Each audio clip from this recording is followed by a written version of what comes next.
The purpose of the liaison unit is to act as a liaison point between the financial services and gaming sectors in Gibraltar and the public service in our jurisdiction in relation to matters that are relevant for their business, for example, work permits, residence permits, and the like. What I've also done is extended the remit of the unit, which I have now called the Connect Hub, to include startups in Gibraltar and indeed young entrepreneurs in particular. That is a policy priority of my government and for me as a minister. What exactly will you be helping them with? Well, I can tell you that, for example, I received an email from two very young entrepreneurs in Gibraltar 2 weeks ago. They emailed me saying that they shared my vision for Gibraltar and my vision for supporting young entrepreneurs, and they asked for a meeting. I gave them an immediate meeting for following their request. I had them in my office here, and they 3D scanned my entire office in Gibraltar, and we issued a communication just pointing out that this is the sort of activity that as a government we want to support and encourage. Historically, Christine, what we have also found is that young entrepreneurs in Gibraltar find it very difficult to get their businesses off the ground, purely out of perhaps ignorance or not having the right knowledge and the right knowledge of where they need to actually get things done. My hub will act as a focal point to support them.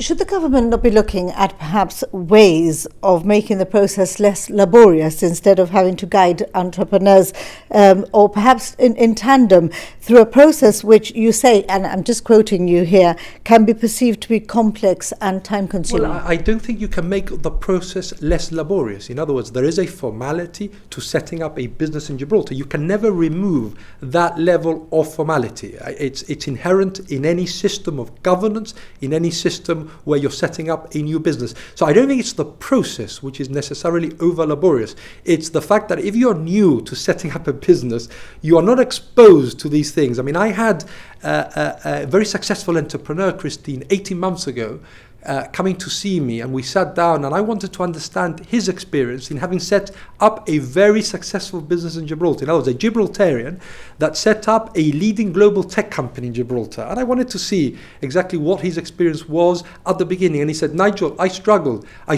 not because the system was laborious, but because I didn't have anybody to support or help me. I want to remedy that. I want to be that level of support for those young entrepreneurs, the people that would drive our economy in the future. On another subject, you opened an event on responsible gambling. How important is it that as a jurisdiction we're seen to be taking this issue seriously? I think it is vitally important. Gaming is an important part of our economy.